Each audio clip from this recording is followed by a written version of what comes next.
नमस्कार, आप देख रहे हैं राजधानी एक्सप्रेस। मैं हूं आपके साथ पूजा मोहन पांडे। बुलेटिन की शुरुआत करते हुए सबसे पहले आपको बता दें, अग्निवीर पर हरियाणा सरकार का बड़ा ऐलान सामने आया है। अग्निवीरों को हरियाणा में 10% आरक्षण मिलेगा। पुलिस की नौकरी में भी 10% आरक्षण, माइनिंग गार्ड भर्ती में भी आरक्षण मिलने वाला है। हरियाणा में अगले कुछ महीनों में विधानसभा चुनाव होने हैं। इसी के मद्देनजर सत्तारूढ़ भारतीय जनता पार्टी यानी कि बीजेपी चुनावी जीत की हैट्रिक लगाने को बेताब है। तो इन चुनाव से पहले हरियाणा की बीजेपी सरकार ने अग्निवीर योजना को लेकर बड़ा ऐलान किया है। मुख्यमंत्री नायब सिंह सैनी ने कहा कि राज्य सरकार की ओर से अग्निवीरों को पुलिस भर्ती और माइनिंग गार्ड की भर्ती में 10% का आरक्षण दिया जाएगा। साथ ही उनके लिए कई अन्य लाभकारी योजनाओं का ऐलान किया गया है। साथ ही मुख्यमंत्री सैनी ने यह भी कहा कि अपना काम शुरू करने वाले अग्निवीरों को 5 लाख रुपए तक बिना ब्याज लोन भी दिया जाएगा। इसके अलावा अग्निवीरों को 30,000 तक की सैलरी देने वाले औद्योगिक उपक्रमों को 60,000 वार्षिक की सब्सिडी भी दी जाएगी। यही नहीं, अग्निवीरों को आर्म्स लाइसेंस भी दिया जाएगा।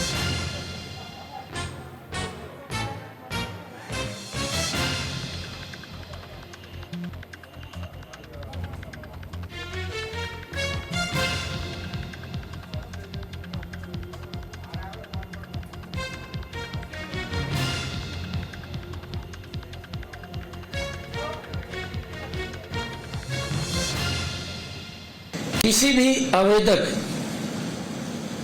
को कैशलेस उपचार के लिए दावा संबंधित दावा जांच अधिकारी को प्रस्तुत करना होगा तथा दावे की रिपोर्ट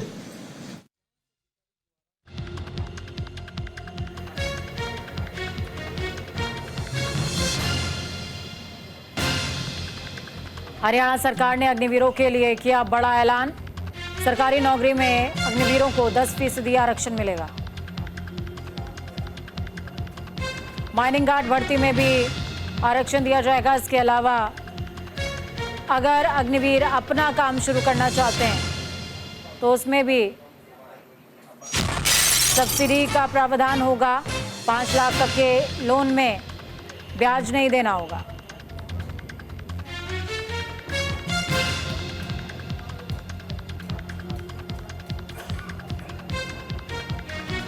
तो ये बेहद बड़ी अपडेट आपको बता रहे हैं। सरकार की आदरणीय प्रधानमंत्री जी की ये बहुत ही लोकहित की योजना है। इस योजना के माध्यम से हमारे पास स्किल युवा, एक्टिव युवा वो तैयार होता है। आदरणीय प्रधानमंत्री जी द्वारा 14 जून 2022 को ये अग्निपथ योजना लागू की गई थी। इस योजना के तहत भारतीय सेना में 4 वर्ष के लिए अग्निवीर की तैनाती की जाती है। हमारी सरकार ने हरियाणा में अग्निवीरों को प्रदेश सरकार द्वारा भर्ती किए जाने वाले constable, mining guard, forest guard, jail warden और एसपीओ के पदों पर सीधी भर्ती में 10% हॉरिजॉन्टल आरक्षण प्रदान।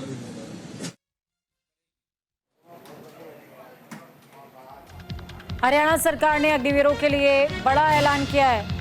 पुलिस की नौकरी में भी 10% आरक्षण का प्रावधान होगा। माइनिंग गार्ड भर्ती में भी आरक्षण के प्रावधान का ऐलान है।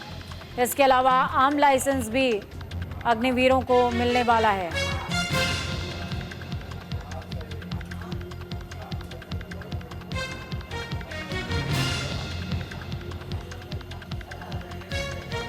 इसके अतिरिक्त अगर कुछ अग्निवीर जो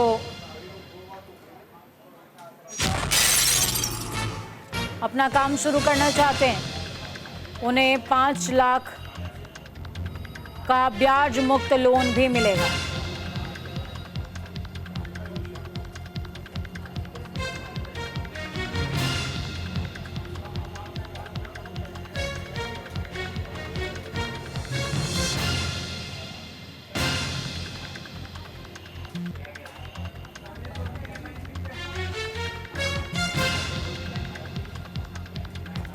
सरकारी नौकरी में अग्निवीरों को 10% आरक्षण का प्रावधान होगा।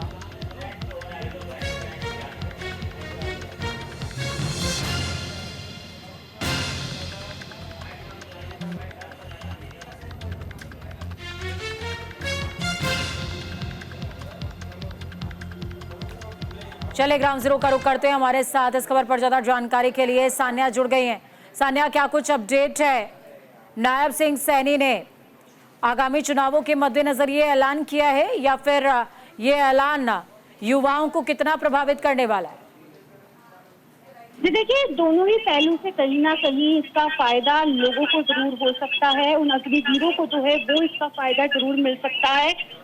एक तरफ चुनाव जो है वो आने वाले हैं, इसे लेकर पहले से ही जो हरियाणा सरकार है वो अब घोषणाएं पे घोषणाएं जो है वो लगातार कर रही है। अगर विपक्ष की बात करें तो विपक्ष सरकार को सिर्फ इसीलिए घेर रहा है क्योंकि आज हर वर्ग जो है कहीं ना कहीं वो सरकार से परेशान है। अब अगर मैं साफ तौर पर ये बात कहूँ तो इस वक्त पे अग्निवीरों को ये एक बहुत बड़ा फायदा जो है वो कहीं ना कहीं उनके भविष्य के लिए बहुत काम आएगा कि सरकारी नौकरियों में भी उन्हें आरक्षण जो है वो दिया जा रहा है। इसके साथ साथ उन लोगों को अपना बिजनेस अगर उन्होंने शुरू करना चाहते हैं, खुद के पैरों पे आगे स्टैंड करना चाह रहे हैं, तो उसके लिए भी सरकार जो है वो पूरी मदद करेगी। कहीं ना कहीं ये पूरा ही फायदा जो है वो उन अग्निवीरों को भी मिलेगा। और रही बात विपक्ष की, तो विपक्ष अभी भी सरकार को इसके लिए घेरता हुआ नजर आ रहा है। विपक्षियों से आपकी बातचीत हो पाई है सान्या इस दौरान? भूपेंद्र हुड्डा का जो खेमा है वो किस तरीके से इस मुद्दे को ले रहा है? उनके हिसाब से क्या ये उनकी मेहनत का प्रतिफल है कि सरकार बैकफुट पर गई है, या सरकार ने ये ऐलान किया है, या फिर अभी भी उन्हें कुछ कमियां नजर आती हैं? देखिए, लोकसभा चुनावों की अगर हम बात करें तो उस वक्त भी ये मुद्दा जो है वो काफी अहम रहा था। और उसके बाद अगर हम अब की बात करें तो विपक्ष सिर्फ ये कह रहा है कि अब जनता जो है वो कहीं ना कहीं अपना मन बना चुकी है भाजपा को भेजने का, इसलिए भाजपा सरकार जो है वो ऐसी घोषणाएं जो है वो लगातार कर रही है। कहीं ना कहीं विपक्ष ये भी कह रहा है कि भाजपा जो है वो सिर्फ घोषणाएं कर रही है, धरातल पे इसका कुछ भी असर जो है वो कभी देखने को नहीं मिलेगा। चले, बहुत शुक्रिया सान्या हमारे साथ जुड़ने के लिए, अहम जानकारी साझा करने के लिए। दूसरी तरफ समझ लीजिए कि सीएम नायब सिंह सैनी का पंचकुला दौरा था और फल और सब्जी मंडी का उन्होंने इस बीच उद्घाटन भी किया है। कृषि मंत्री कंवरपाल गुर्जर भी उनके साथ मौजूद थे। एप्पल मंडी से लोगों को फायदा मिलेगा, ये उन्होंने कहा। हरियाणा के मुख्यमंत्री नायब सिंह सैनी ने पंचकुला के पिंजौर में आधुनिक फल और सब्जी मंडी का उद्घाटन किया। तो वहीं इस कार्यक्रम में हरियाणा विधानसभा अध्यक्ष ज्ञानचंद गुप्ता और हरियाणा के कृषि एवं किसान कल्याण मंत्री कंवरपाल गुर्जर मौजूद रहे। इस एप्पल मंडी के शुरू होने से हिमाचल और पंचकुला जिले के लोगों को फायदा होगा। इस दौरान सीएम नायब सैनी ने कहा कि आधुनिक फल और सब्जी मंडी का पहले चरण का उद्घाटन किया गया है। आज हम लोगों के लिए गर्व का दिन है। उन्होंने आगे कहा, एशिया की सबसे बड़ी एप्पल मंडी के उद्घाटन से किसानों को फायदा जरूर होगा और मंडी से किसानों की आय में बढ़ोतरी भी होगी। आपको बता दें कि ये मंडी 14 करोड़ 66 लाख की लागत से पहले चरण के काम को शुरू किया गया और इस मंडी से हिमाचल प्रदेश के एप्पल किसानों का फायदा सीधे तौर पर होगा।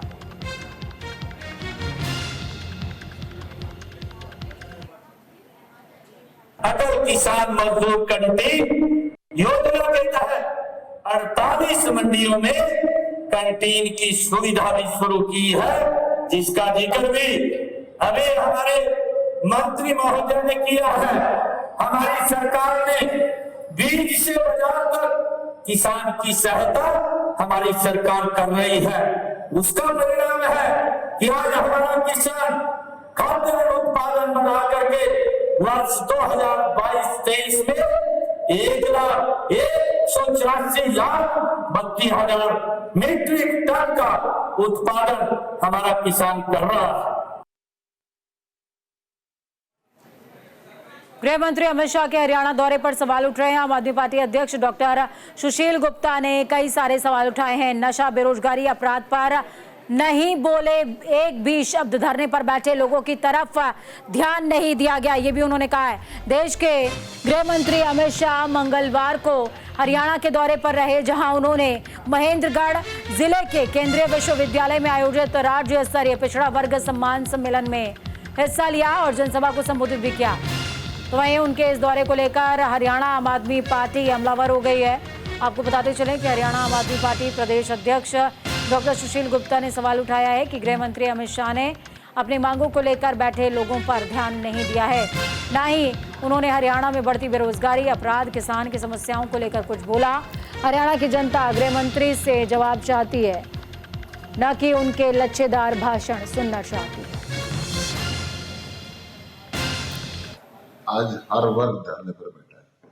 किसान धरने पर बैठा हुआ है, शिक्षक धरने पर बैठे हुए हैं, डॉक्टर धरने पर बैठे हुए हैं, कर्मचारी धरने पर बैठे हुए हैं, महिलाएं धरने पर बैठे हुए हैं, व्यापारी धरने पर बैठे हुए हैं, रिटायर बुजुर्ग धरने पर बैठे हुए हैं।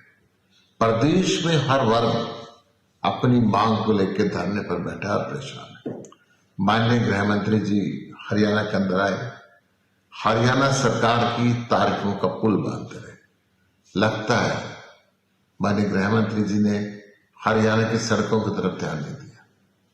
हरियाणा की सड़कों पर बैठे हुए बेबस सरकारी कर्मचारियों की ओपीएस की मांग की तरफ ध्यान नहीं दिया। हरियाणा की राजनीति में बड़ी हलचल देखने को मिल रही है। निर्दलीय विधायक बीजेपी को झटका देने वाले हैं। सैनी की सरकार से समर्थन वापस लेंगे, अल्पमत में आ जाएगी सैनी सरकार। हरियाणा में नायब सिंह सैनी की अगुवाई वाली सरकार पर संकट के बादल एक बार फिर से मंडराते हुए नजर आ रहे हैं। दरअसल एक और निर्दलीय विधायक सरकार का साथ छोड़ सकता है। सूत्रों का कहना है कि पृथला विधायक नयनपाल रावत बड़ा ऐलान कर सकते हैं और कल चंडीगढ़ में प्रेस कॉन्फ्रेंस करते हुए बीजेपी सरकार से समर्थन वापसी की घोषणा कर सकते हैं। इस समय 90 विधायक दल वाली विधानसभा में विधायकों की संख्या 87 है। बीजेपी को बहुमत के लिए 44 विधायकों की जरूरत है। फिलहाल उसके पास बहुमत है। पार्टी को 44 ही विधायकों का समर्थन मिला हुआ है, लेकिन जैसे ही एक विधायक समर्थन वापस लेगा, पार्टी की सरकार अल्पमत में आ जाएगी। आपको बता दें कि सूबे में बीजेपी के लिए लगातार परेशानी उस समय से खड़ी हो रही है जब से दुष्यंत चौटाला की अगुवाई वाली जननायक जनता पार्टी यानी कि जेजेपी के साथ उसका गठबंधन टूटा है। पार्टी अपना मुख्यमंत्री भी बदल चुकी है और सीएम सैनी ने मनोहर लाल की जगह ली है, लेकिन उसके बाद भी हरियाणा में बीजेपी की मुश्किलें चुनाव से पहले थमने का नाम नहीं ले रही हैं।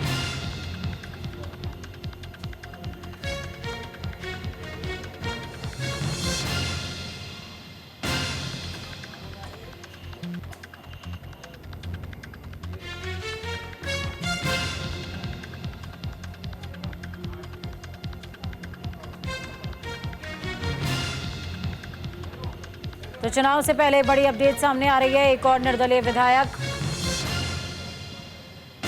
समर्थन वापस ले सकता है और इस बात का ऐलान बहुत दूर नहीं है, बल्कि कल ही इस बात की घोषणा हो सकती है।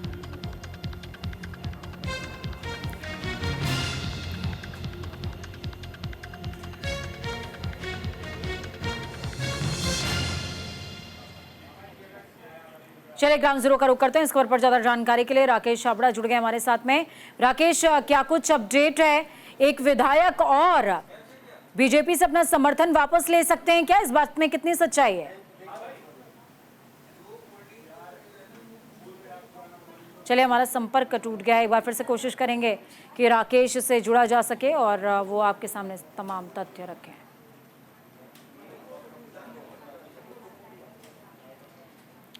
तो इस बीच बड़ी अपडेट आपको बता रहे हैं। चुनाव से पहले हरियाणा में बीजेपी को बड़ा झटका लगा है। निर्दलीय विधायक बीजेपी को अलविदा कह सकते हैं। तो चुनाव से पहले सैनी सरकार के लिए मुसीबतें कम होने का नाम नहीं ले रही हैं।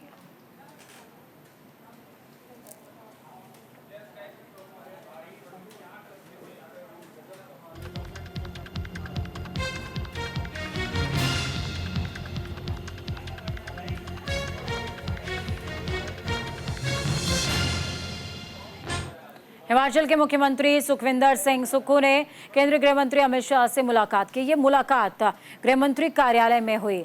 माना जा रहा है कि 22 जुलाई से चलने वाले बजट सत्र से पहले ये मुलाकात काफी अहम है। मुख्यमंत्री सुखविंदर सिंह सुक्खू हिमाचल में आपदा से होने वाले नुकसान को लेकर गृह मंत्री अमित शाह से विशेष पैकेज की मांग कर सकते हैं। माना यह जा रहा है, सूत्रों के हवाले से खबर है कि सुखविंदर सिंह सुक्खू ने बीते दिनों मंडी क्षेत्र में आई आपदा का जिक्र किया होगा और विशेष पैकेज की मांग भी की होगी। दूसरी तरफ हरियाणा में स्कूली छात्रों से भरी वैन पलट गई है। स्कूली वैन पलटने से 4 बच्चे घायल हो गए। लोगों ने शीशे तोड़ते हुए बच्चों को बाहर निकाला है। पेरेंट्स ने ड्राइवर पर आरोप लगाया, लापरवाही का आरोप।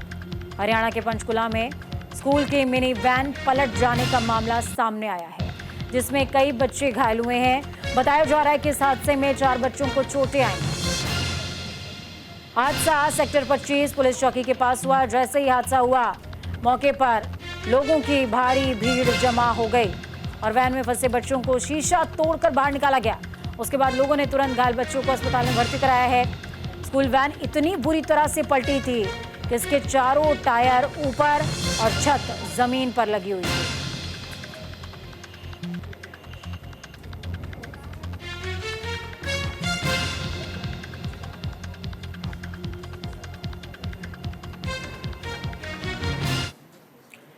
HPSC रैंक धारकों का सम्मान समारोह। जी हां, सीएम नायब सिंह सैनी ने शिरकत की है। रैंक धारकों से मिले हैं मुख्यमंत्री नायब सैनी। HPSC रैंक धारकों को सम्मानित भी किया है। हरियाणा के मुख्यमंत्री नायब सिंह सैनी ने हरियाणा HPSC रैंक धारकों के सम्मान समारोह में शिरकत की है। इस दौरान मुख्यमंत्री नायब सिंह सैनी ने रैंक धारकों से मुलाकात की और उन्हें सम्मानित किया है। आपको बताते चले कि यह समारोह हरियाणा पब्लिक सेवा आयोग की तरफ से किया गया था। तो बड़ी अपडेट है, पंजाब में गवर्नर ही रहेंगे यूनिवर्सिटी के चांसलर। जी हां, बड़ी अपडेट आपको बता रहे हैं। यूनिवर्सिटी कानून संशोधन बिल को मंजूरी नहीं मिली है। राष्ट्रपति द्रौपदी मुर्मू ने बिल को मंजूरी नहीं दी है। सरकार ने स्पेशल सेशन बुलाकर बिल पास किया था। राष्ट्रपति ने पंजाब विश्वविद्यालय कानून संशोधन बिल 2023 को बिना मंजूरी के राज्य सरकार को वापस भेज दिया है। यह बिल पिछले साल 21 जून को सर्वसम्मति से पारित किया गया था। विधेयक के तहत राज्य के 12 राज्य विश्वविद्यालयों के कुलपति की शक्ति राज्यपाल से लेकर मुख्यमंत्री को दे दी गई थी। हालांकि विधेयक के वापस लिए जाने से अब राज्यपाल ही राज्य के सभी विश्वविद्यालयों के चांसलर होंगे। आपको बता दें कि राष्ट्रपति की मंजूरी के लिए भेजे गए तीनों बिलों में से इस बिल को वापस भेज दिया गया है। पंजाब के राज्यपाल ने भारतीय संविधान की धारा 200 के तहत पंजाब विधानसभा से पारित तीनों बिलों को भारत के राष्ट्रपति के लिए सुरक्षित रख लिया था। इसके बाद उन्होंने पंजाब यूनिवर्सिटी कानून संशोधन बिल 2023, पंजाब पुलिस संशोधन विधेयक और सिख गुरुद्वारा संशोधन विधेयक राष्ट्रपति द्रौपदी मुर्मू के पास भेजा था और अब राष्ट्रपति द्रौपदी मुर्मू ने यूनिवर्सिटी कानून संशोधन बिल को बैरंग यानी कि पंजाब वापस लौटा दिया है। जालंधर की PPR मार्केट में थाना 7 की पुलिस की सरेआम गुंडागर्दी देखने को मिली है। जी हां, जहां ASI को खाना ना दिए जाने पर दुकानदार ने मारपीट का आरोप लगाया है, तो वहीं इस घटना का CCTV फुटेज भी सामने आया, जिसमें देखा जा सकता है कि दुकानदार के बाहर ना तो कोई गलत तरीके से सामान पड़ा हुआ है और ना ही दुकानदार कोई गलत काम कर रहा था। CCTV के हिसाब से पुलिसकर्मी पैदल दुकान पर आता है, दुकान के कर्मी को धक्के मारता हुआ बाहर ले जाता है, उसके बाद दुकानदार की पिटाई करना शुरू कर देता है। दुकानदार ने ASI के खिलाफ मामला दर्ज करा दिया है।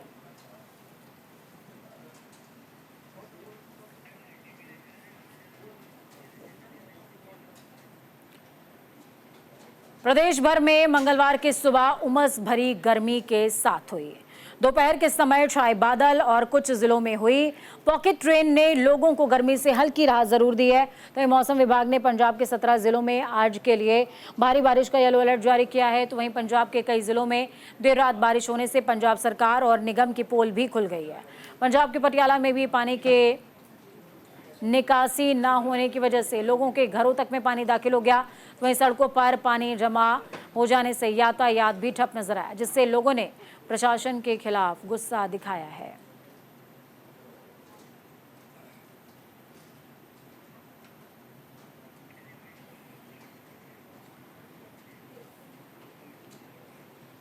राजधानी एक्सप्रेस में खबरों का सफर यहीं तक। बुलेटिन के उस पार ताजा अपडेट्स के लिए देखते रहिए न्यूज़ इंडिया, क्योंकि हम हैं राष्ट्र की आवाज।